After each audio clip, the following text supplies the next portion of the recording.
I bloody love 4 stars, and I've loved them since the release of the game, but for some reason Hoyo just doesn't want me to play them. But in this video I'm going to play them anyways, no matter what scuffed ideas and comps I need to use to get them to work. This video is half 4 star showcase and half yap and discussion just about 4 stars and the meta overall. This video was inspired by this comment, so be sure to leave your ideas down below. I do read everything, so make sure to leave them. So let's get into it. So you're probably wondering, what the hell is Xueyi doing in this team? And first of all, don't ever question the GOAT Xueyi. I know some of you haven't even played her before, yeah, so I don't want to hear it. And second of all, once you see this setup, I think you'll understand what I'm cooking. So the thing that makes Archer synergize really well with Xueyi is that he has a lot of attacks, which means that he chips away toughness a lot and she can trigger her follow-up attacks. But to be honest, this is only really useful in this Apocalyptic Shadow because she can help us deal some extra toughness damage. I think you should be starting to see the vision now. Like the mixture of Archer getting multiple turns and Xueyi's constant toughness damage means that we can literally just bypass the first phase of Nikador. Is it even Nikador? The ravaged, unconquerable. Alright, so another follow-up incoming from Xueyi. And a big ult. Come on, Xueyi. Boom. 4k. Don't watch the damage, yeah? Yeah, don't mind her damage because I didn't build her for damage. I built her for support. So she has some really tanky stats because 4 stars really struggle in sustainless. But she's doing what she needs to do, to be honest. Like, we literally managed to break in 100 AV at 1900. And Archer's just chunking with like 700k each skill. That's crazy. But it's nothing we haven't seen before. So I kind of want to just talk about 4 stars for a second. Like, just my thoughts on them and like what I think they could add to make something like this a bit more viable.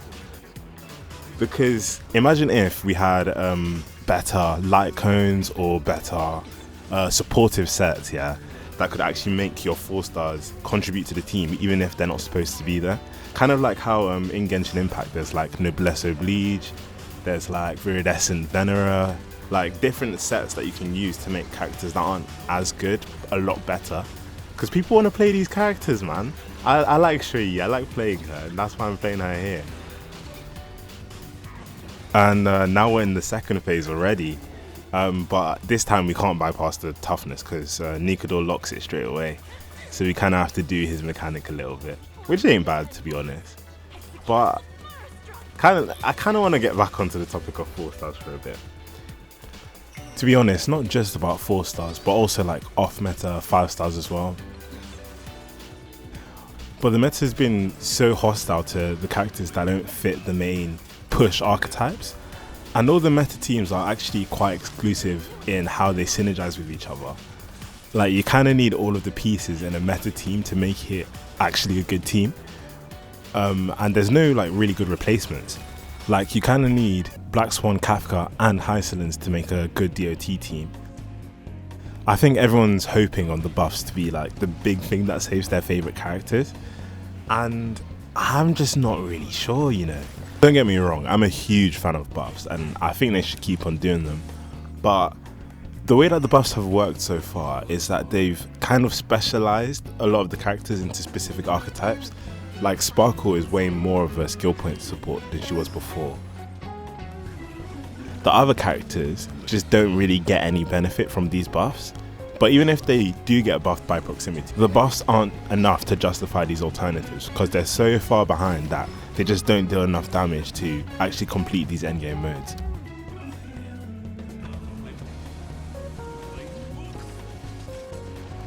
Alright, sorry for the yap, back to the gameplay. I'm just checking if Nikador has any more stacks of damage reduction left, which he doesn't, so we can just focus him down. I'm actually a huge fan of Archer against Nikador because he has such high attack frequency that you can literally burst down the wall armor so quickly. And there it is, we got him weakness broken at 1702 AV. Pretty good with a 4 star on the team. And we're just spamming Archer skills again. I could save some skill points for my next turn, but I think I'm just going to wait for the advance with Sparkle in case we just don't deal enough damage. Big ults from Archer.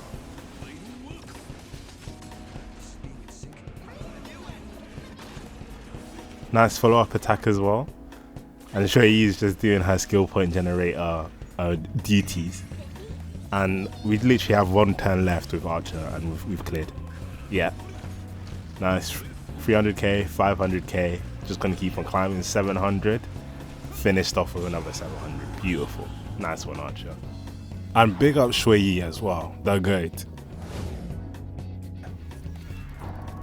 So now we're done with the first side of Apocalyptic Shadow. And you know what? Xueyi did alright.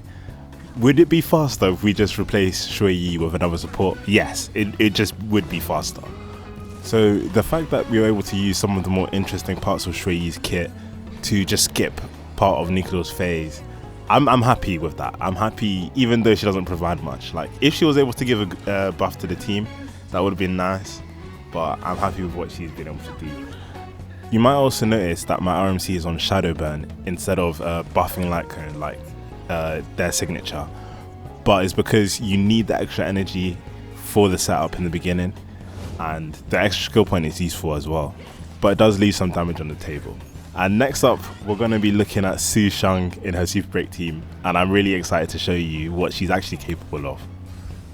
If you like these showcases or just like hearing me yap, don't forget to subscribe. I'm really close to 1k and that would be a huge milestone. I genuinely think that Sushang is the most underrated DPS in the whole game. If you look at the Pretty Win tier list, it says that she's tier 5. That's literally the lowest tier you could ever be, like bottom barrel. But after you watch this showcase, I'll leave it up to you to decide if she's actually a tier 5 unit. So the strategy here is just to focus our toughness damage on the 3 rightmost enemies. Because once Facial forces Ruanmei to put on a fursuit, her attacks become blast, so targeting enemies that are in a cluster is just a bit more efficient. Cheeky Dahlia skill. And now Persona! Facial transforms Ruanmei into her furry, and it's her turn now. Big blast attack. Now it's Sushang's turn. And we're just continuously chipping away at the enemy's toughness, and my Sushang is just so fast. Sushang's ult is actually one of my favourite ones. And the voice line as well. Rise penis, and then she pulls out her cock and jumps on the enemy. That's crazy, that's crazy. Bouncing on it, that's crazy. And she gets her ult, and we can finally break at 9,001 AV. That's one better than Archer. Alright, now we get to see Sushang shine. Alright, first skill. 1.4 million. And that's literally just her first turn. She's gonna go a lot more than that in a very short period of time. Ruanmei has been annoying me recently, I can't lie. I'll get onto that later. But yeah, Sushang going up again. Another 1.2 mil. But Ruanmei's energy issues have really made her a worse character over time. Because before you could kill enemies in her short uptime, but now it's actually really rough. Yeah, Sushang again. 1.2 million, and then we hit with the ultimate Rise penis. 1.3 mil. Alright, nice one. Now we're back on the 400Ks because we've run out of exo toughness. To be honest, for now, I think Break is probably one of the friendlier archetypes, especially for like lower investment players. But I'm kind of scared of the Firefly buffs because it could really make the gap between the Firefly teams and the non-Firefly teams like quite substantial. But apart from that, it's just a really good archetype, mostly because it's a wheelchair in disguise. And for those of you that don't understand or know what a wheelchair team is, it's basically a core of like 2 to 3 units that either provide enough damage or value that you don't really need a 4th unit, so you could use anyone in that slot and it should work. I think the past wheelchairs that we had weren't great. We had the Tribi Cypher Hyacinth wheelchair. The reason I say that is because in certain teams like that, like the Archer team I did earlier, in fact, it can feel like your character's not really contributing that much to the team.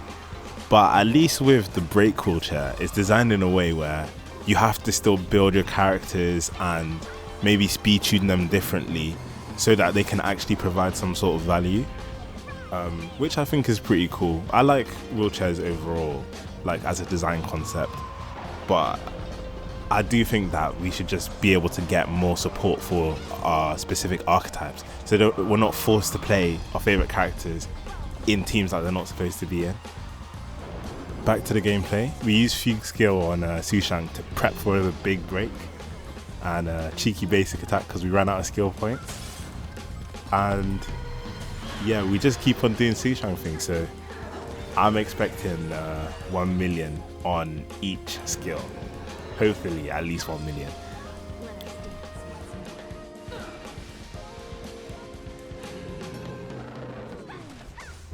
$1.2 million. Yeah, Sushang is just doing bits, really. Like every turn, 1 million. Like that is just. See, this isn't a tier 5 character. Let's be so honest. Nah, I've genuinely had enough of this real main character. Like, you designed her because, like, she always runs out of energy. I'll skill, use all of my skill points, and she'll still run out of energy. With these, see, 2 energy, and I'm literally on meshing cogs to try and get more energy. And like when she was first released, you could deal enough damage in her ult window that like it didn't feel that bad. But nowadays, like, it genuinely feels so horrible when you just lose like 20% damage because Real May decides to not have energy for some reason. Like, they should buff her, but literally just increase her ult duration by 1 turn. Like, that's it. Anyways.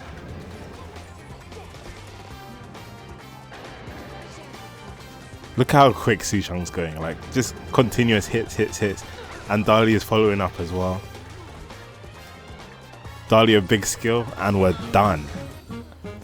This is at 1526 AV. And you know what? I'm kind of happy with what I cooked for these 4 stars today.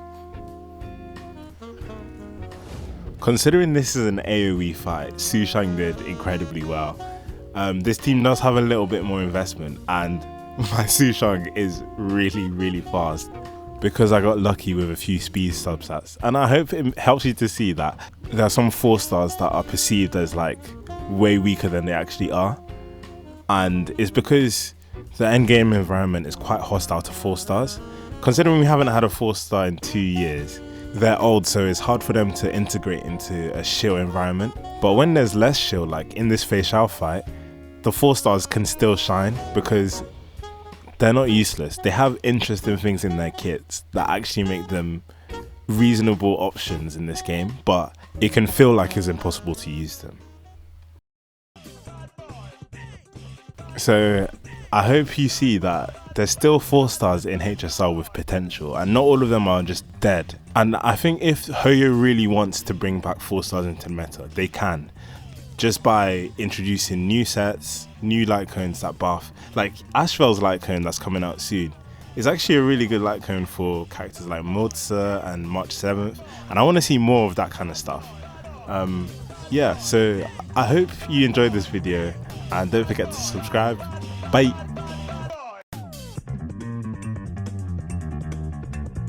This one coming straight from out of the dance hall. Alright.